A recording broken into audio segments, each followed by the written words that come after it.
Hello, welcome.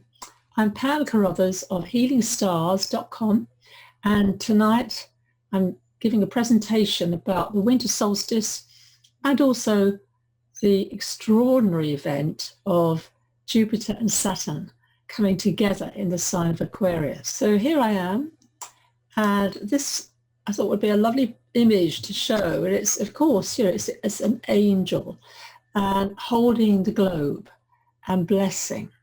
So my purpose in life is very much to help people navigate major life transitions gracefully. And I use soul astrology, spiritual life coaching.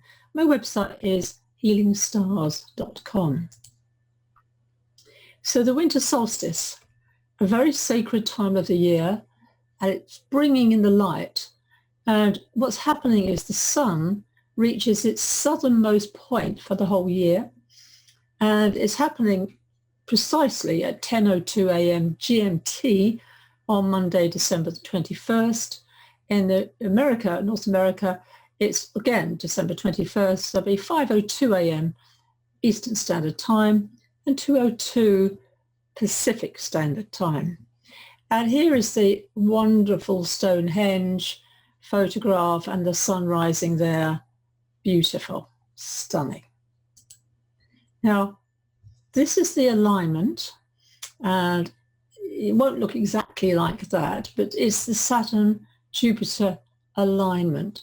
So if you go out, if you look southwest, and roughly an hour after sunset, depending on your location, according to astronomers, these two planets have not appeared this close to each other in the sky since 1623. But the sun's glare then would have rendered them invisible. So it's a really significant event. And the alliance of Saturn and Jupiter is rare, but it does happen every 20 years. So we do see this every 20 years. So the last one was in the year 2000, but not in the sign of Aquarius and not on the winter solstice. So here's Jupiter and Saturn, these cards. I'll show them to you later. So these conjunctions aren't all created equal. The 2020 Great Conjunction will be the closest since 1623 and the closest observable since 1226. So that's pretty significant. And it won't be matched, this extra close conjunction, until March the 15th, 2080. Now, I don't know about any of you, but I don't think I'll be on the planet then. Never know. Now, Jupiter is very visible. It's brighter than any star. And Saturn isn't as bright as Jupiter, but it is as bright as the brightest stars, and it can shine with a distinctly golden colour. So Saturn is just to the east of Jupiter on the sky's dome, and the two will be noticeable for their brightness and nearness to each other. So I just, this picture, there's Jupiter. Jupiter is massive. It's a huge, huge planet. You could put all the other planets inside and you still have acres of room.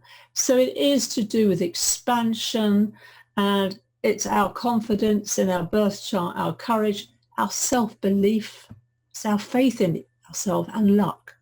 And then you can see this image here of an eagle and this man soaring, wow, you get that feeling of wonder and awe. And then Saturn, I like this picture a lot because my father used to be really good at building walls and that's what this man is doing. So there's this wonderful wall and a castle in the background, and it's a part of us that accepts challenge to gain wisdom. It's where we put in work. And when we work, we get rewarded far better because we've worked for something after a long period of time. Jupiter is a bit, carpe diem, seize the day. It's luck. You can win the lottery, but a lot of people spend it all. Whereas Saturn is definitely something you've earned. Now, the Star of Bethlehem, because it's in the news a lot, it's considered to be an alignment of more than the two planets, Jupiter and Saturn.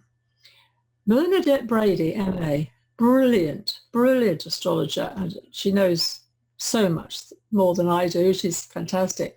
And she explores this as an alignment way, way, way back of Mars, Jupiter and Saturn. And that only happens every 794.4 years. And it occurred along with a retrograde morning star Venus that was hovering above Bethlehem. And this was around February 6 BCE. She goes into great detail, and there's a YouTube video, and I will be sharing that link, not tonight, but I'll be sharing it later. Now, this is the chart of the sun going into Capricorn. So December 21st, 10:02 a.m. GMT. What I've done here is I'm using whole signs as the houses. And you can see here's the sun, 0 degrees Capricorn, 0. And there's Mercury, 0 Capricorn 43. As I'm talking on the 20th, the sun and Mercury are joining. And that makes communication difficult. It's also a very important time because Mercury is in the throne room of the sun. So we've got a very strong energy here of the Capricorn, of the sign of Capricorn and Mercury both. The next, and this is what I'm doing in the meditation later on, the ritual rather, I'm going to go round in order. So you can, it doesn't matter where you live, you can still invoke Capricorn energy and begin your journey. So there's Sun, Mercury, Pluto, there's the Jupiter, Saturn, and then we get the Neptune and the Moon together, Chiron, wounded archetype, Mars. Mars is really strong at the moment. It's in its own sign of Aries. And Mars, if you can see that, is at an exact right angle to Pluto. That is big, deep stuff. Fortunately, Mars is moving forward, and it will finally move away from Capricorn in a matter of a couple of weeks. We then get Uranus. That's the North Node in Gemini. You go right around to Venus in Sagittarius, and then the South Node in Sagittarius also.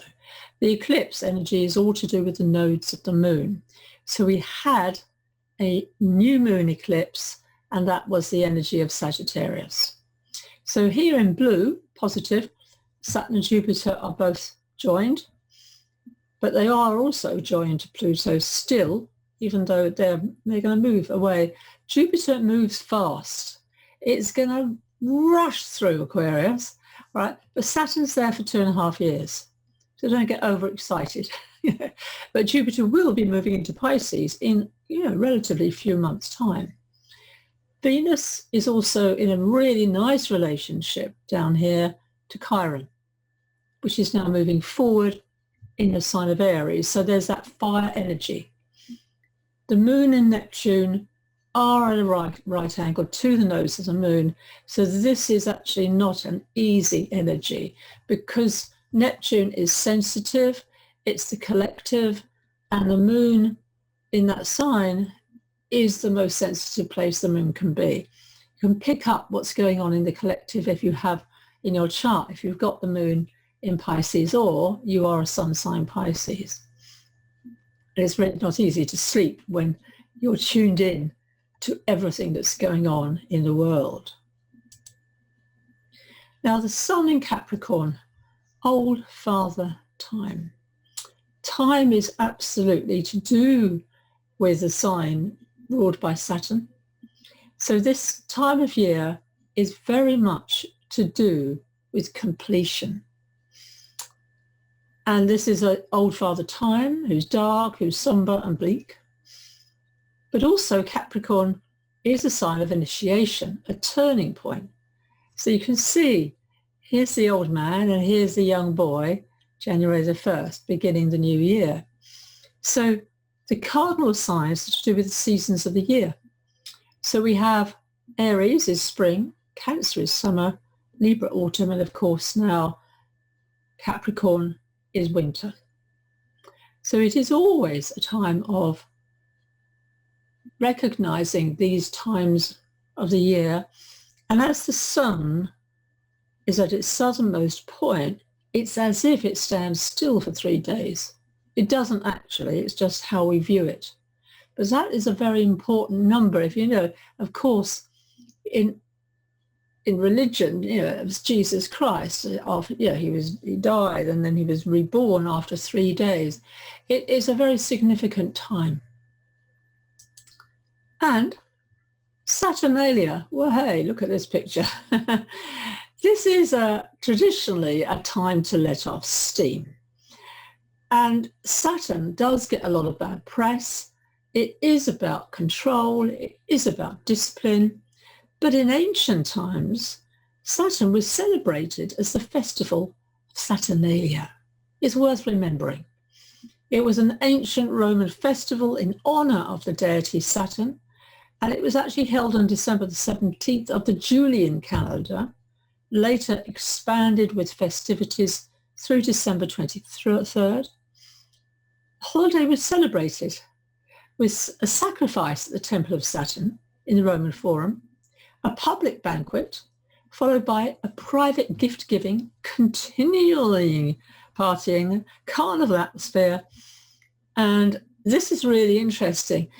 It overturned Roman social norms. So gambling was permitted, and the masters provided table service for their slaves. I rather like that. In Vedic astrology, Saturn is very much to do with being of service to others. And that's worth really remembering. With what's going on at the moment in the UK and London, it is tier 4, and people suddenly got food that they thinking they had to celebrate with all their family. What do you do with all this food? Well, of course, if you can donate it. You can let other people who don't have anything, you can give to them. Saturn is known as the Lord of Karma, your guide to spiritual mastery and the Grim Reaper. But it's also, and Stephen Forrest calls it the cosmic chiropractor. And I really like that phrase. So Saturn, its principle is Lord of the Rings. It literally has got rings. This is obviously a very enhanced picture you see here. But that means boundaries. It is the last visible planet. Beyond that, we can't see the other planets with the naked eye. The next one around will be, well, Chiron I can include, but also be Uranus. So you can think of it as a gateway. And this is also really enhanced now with Jupiter, which moved into, they've just both moved into Aquarius, Saturn and Jupiter over the last few days. So Saturn, in the tarot, it's actually traditionally to do with the world, but also I believe that the Hermit is very much the quality of Saturn. And I love the Osho Zen Tarot because the illustrations are just stunning. And I like the words that are used in this tarot deck. And the writer says, the humble figure in this card glows with a light that emanates from within. And one of Buddha's most significant contributions to the spiritual life of humankind was to insist to his disciples, be a light unto yourself. I think, of course, that's incredibly significant at this moment in time. Ultimately, each of us must develop within ourselves the capacity to make our way through the darkness without any companions, maps, or guide. Aloneness is the presence of oneself. Loneliness is the absence of the other. That's a pretty powerful statement.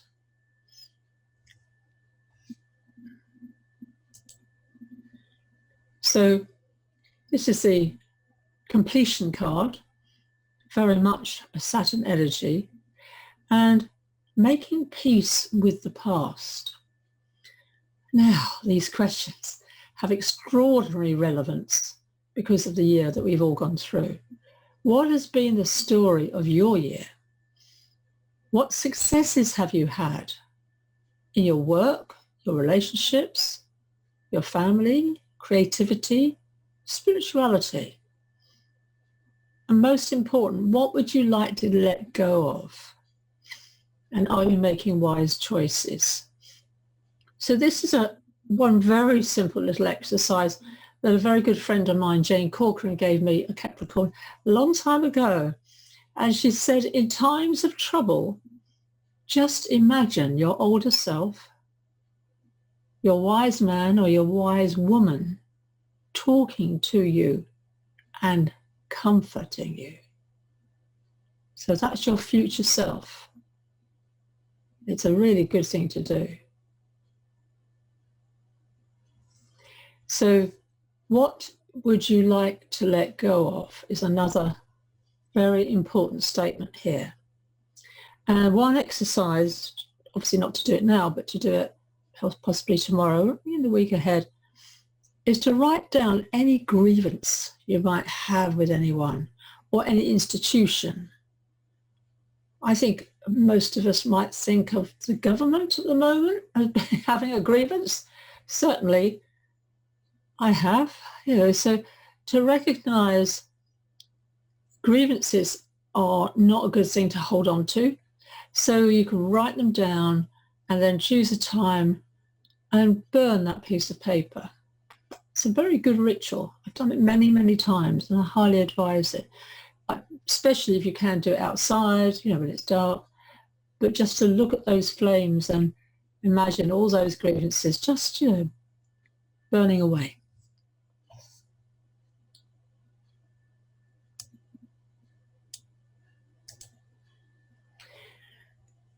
So Saturn in Aquarius.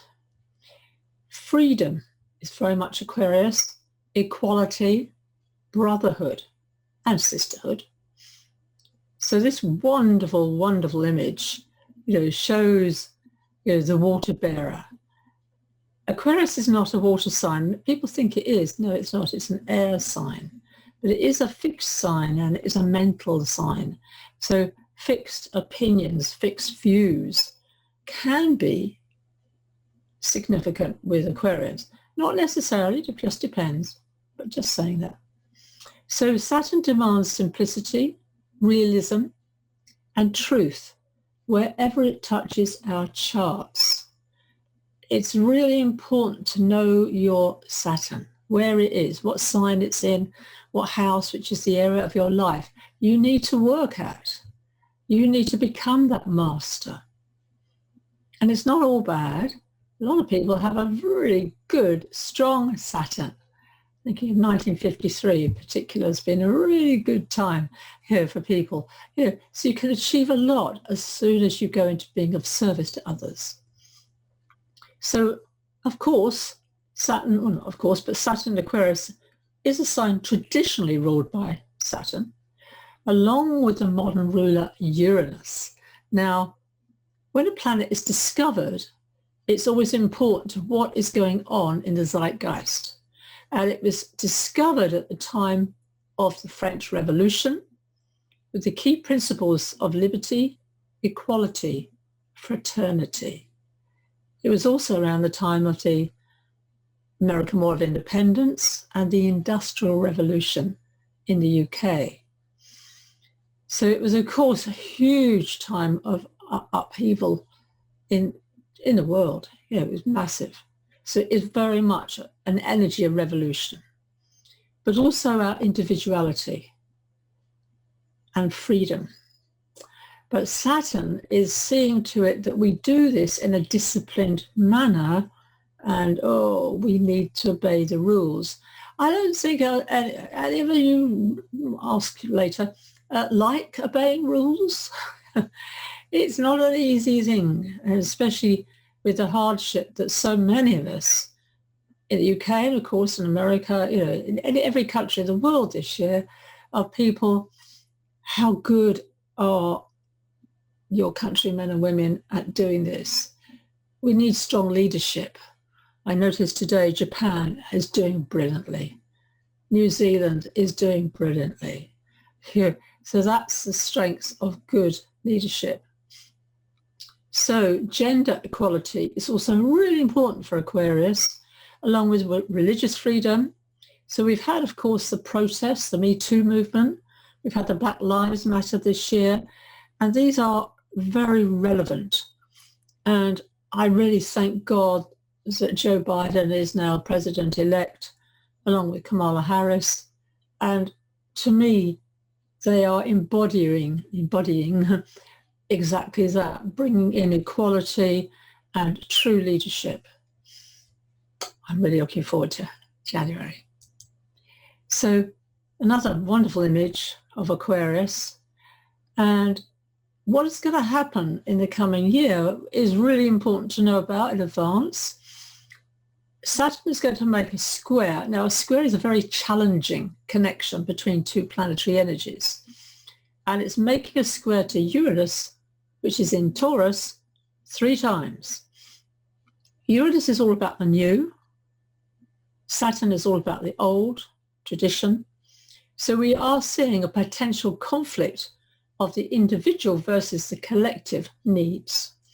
So February the 17th, June the 14th, and December 24th are those key dates, but it doesn't just happen on those days. You build up in each time. What's important here is to stay grounded. And that's the principle of Saturn, is to be connected to the earth herself. So very much Saturn Aquarius is asking us to take on the responsibility, it's a key Saturn word, of living according to our personal truths and principle and be loyal to these. But also to look at this shadow. All right, the shadow of Uranus stroke Aquarius is the rebel and the outsider, not fitting in, believing you don't belong here. So that is one of my key themes in my life. And as an astrologer, it's really easy to feel that energy because astrologers do get attacked. But instead, the whole principle is to join with community and be our authentic selves. And underneath any shadow will lie a gift.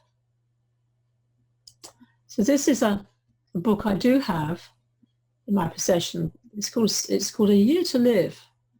I thought it's extraordinarily relevant right now. So the questions I'm suggesting you may ask. Saturn is saying, where do I need to guard against excesses of caution and hesitancy?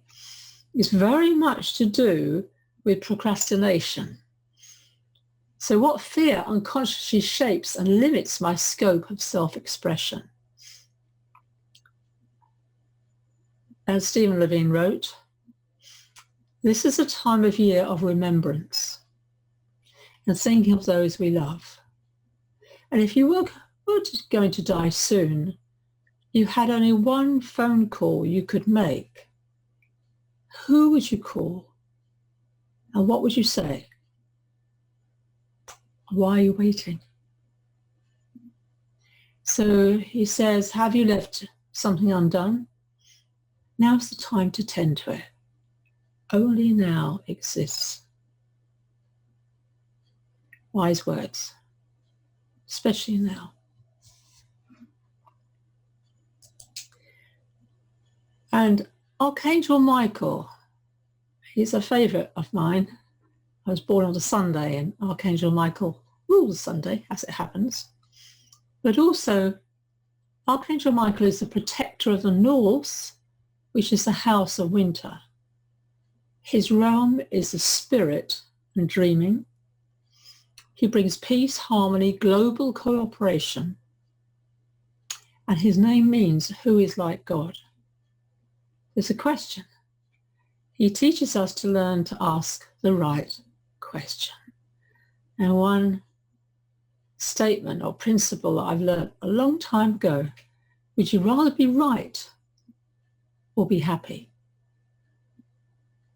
Righteousness is the negative of Sagittarius.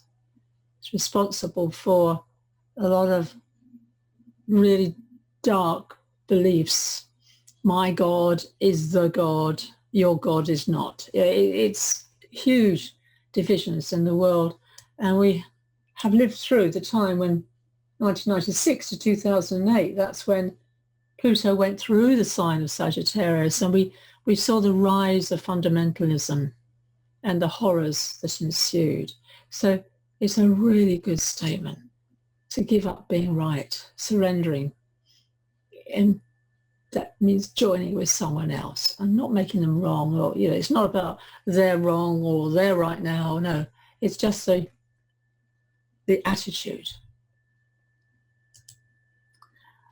And I love this card from Doreen Virtue, Ascended Masters Oracle. I love it.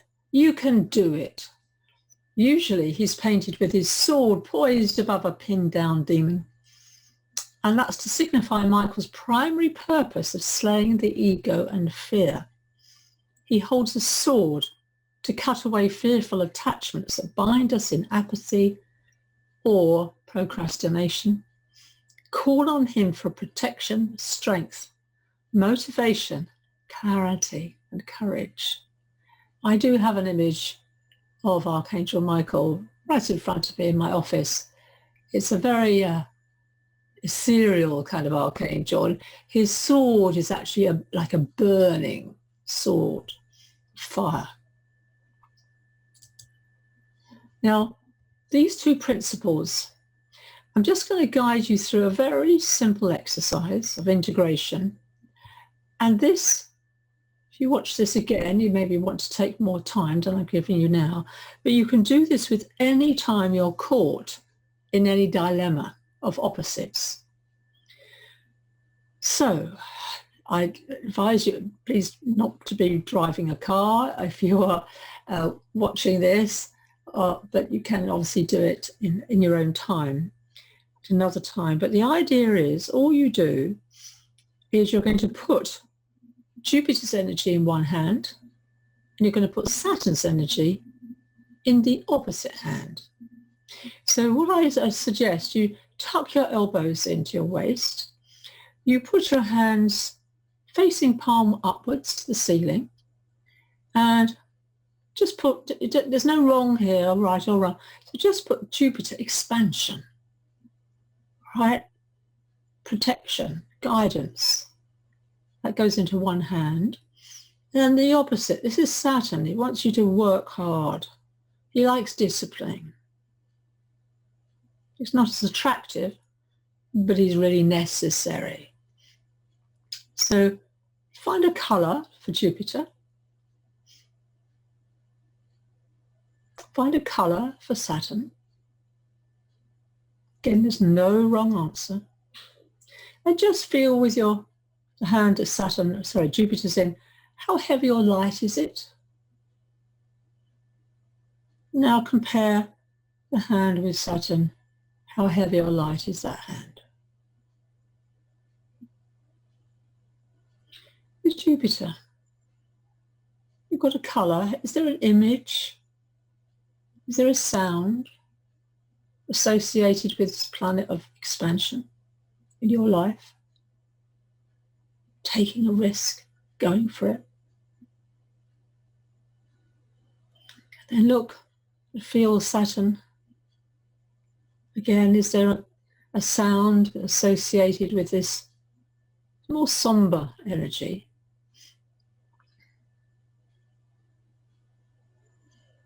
Is there an image that comes to mind?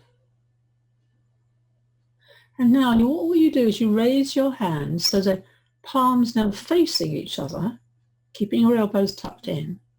And all you do is allow your hands and these two energies to come together, and you have chakras in your hands. So they will naturally come together. As you do that, play with that energy of the Saturn energy, the Jupiter energy, and allow the palms to join.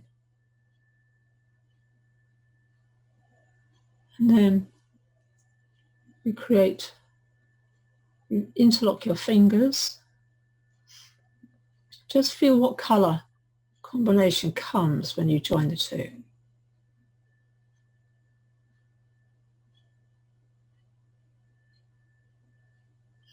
What quality is there now?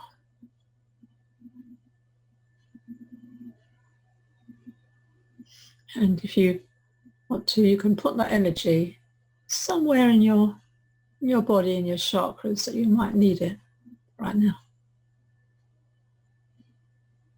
Of course, as long as it's a positive energy.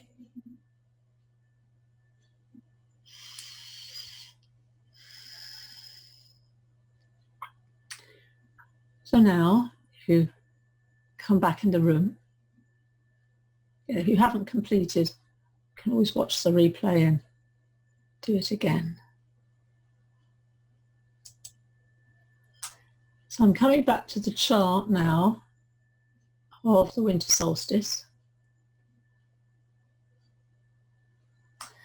And the fire is the natural element of the sun, which is why lighting candles symbolizes the arrival of the light, the rebirth of the sun as the days increase in length in the northern hemisphere. We are facing the darkest nights of the year as the sun, as seen from Earth, starts to move towards the north. So we have got in the chart of the solstice, all four elements are represented. We do have Earth. We've got the Sun, Mercury, Pluto, and then we've got Uranus, they're in Earth signs. We have air, Jupiter, Saturn, air sign. We have the fire. We have the fire, looking over there at Mars, fire energy. We have the fire of Venus as well. And then we have the water, the emotions of Neptune and the moon together. Chiron is also in fire, but it is a wound. So the idea is the ritual is to start with the Capricorn, with the Sun-Mercury conjunction. Okay, so that way you're moving around, and interesting, you end up with the South Node, which is karmic, letting go. Rather perfect, I thought. I hope you agree. So I have already said this and sent this information out, but the idea is tea lights work really well for this. They're 13 because I'm using Chiron and the nodes of the moon. You might like to burn some incense when you do this ritual. And the keywords I've got, now you might want just to write them down, or you can do whatever you like, but the idea is to feel the energy. And one wonderful piece of music I love is from the film The Gladiator. It's called Now We Are Free, and it has in it shalom, the word that means peace. When I first heard it, I heard it in a department store, and I just remember standing completely still, being overwhelmed by this extraordinary music. So the idea is, after sunset, because you need it to be dark wherever you are, you slowly walk this path and you meet each candle or tea light and reflect on the quality of the planet, integrate its message and move on. And you don't linger. It's not about staying there for half an hour. No, please don't. A couple of minutes is all you need for this. And here they are. So I'm not going to read through all of this because it's quite lengthy, but the idea is the Sun in Capricorn is your leadership. Communication is Mercury. Transformation is Pluto. Faith is Jupiter. Structure and discipline is Saturn. Transcendence is Neptune. Feelings, the moon. So you might want to just write those words down and have the piece of paper showing you everything else. Healing, that's Chiron. Energy, sexuality is Mars.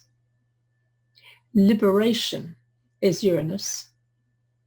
Destiny that north node of the moon.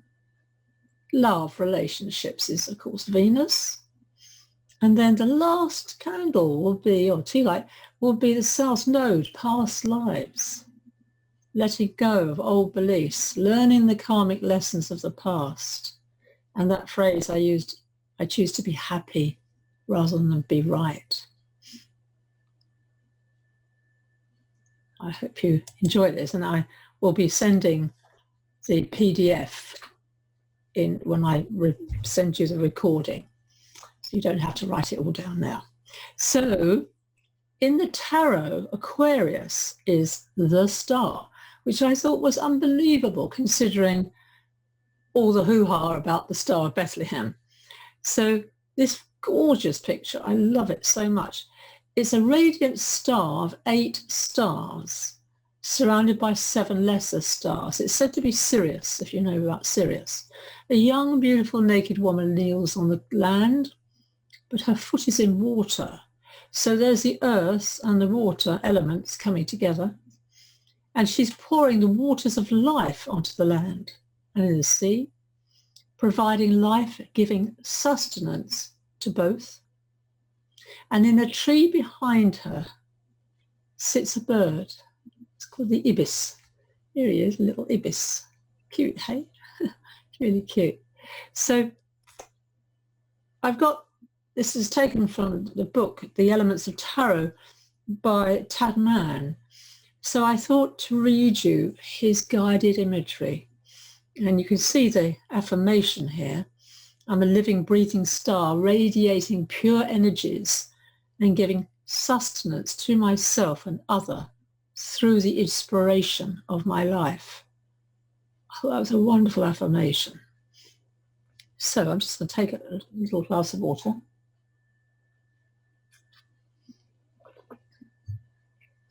So if you'd like to prepare for this guided imagery, it's a very positive one. So if you'd like to just close your eyes and just feel yourself sitting and your feet on the ground, open, and take 3 breaths in as you prepare to meet the star.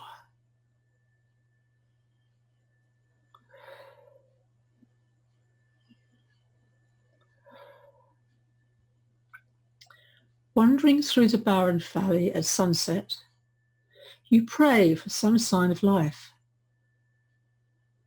Turning past a small hill with a tree surmounting it, you hear a bird calling.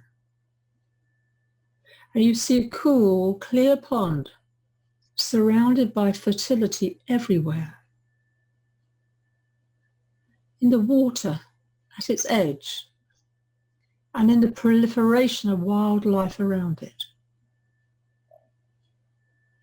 The intersection between the water and the land has a magical radiance, and the surface of the water glistens like gold and silver.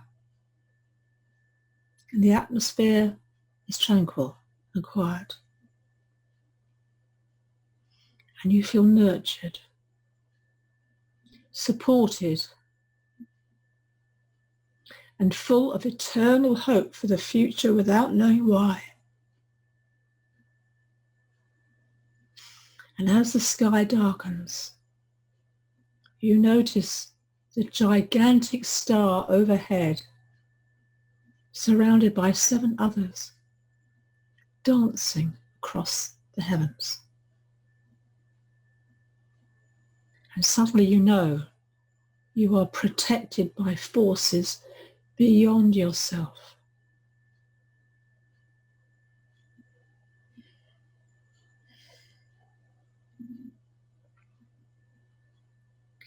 And as you're in this energy, I'd like you to connect with the light within you, that connection to source, the divinity. And I'd like you to send that light like a rainbow to anyone you know who needs your help, so they feel that support, they feel that light within, they feel your strength.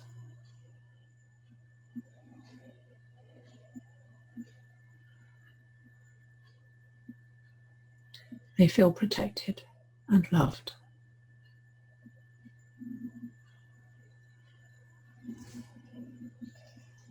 I'm a living, breathing star, radiating pure energies and giving sustenance to myself and others through the inspiration of my life.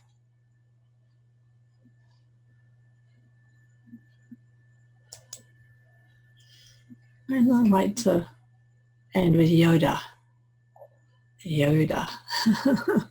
Size matters not. Look at me. Judge me by my size, do you? Huh? Oh, well, you should not. For my ally is the force, and a powerful ally it is.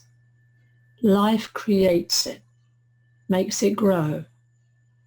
Its energy surrounds us and binds us. Luminous beings are we, not this crude matter. You must feel the force around you, here, between you, me, the tree, the rock, everywhere. Yes. Wow, Yoda. Gorgeous picture of Yoda. He's gleaming. He's glowing.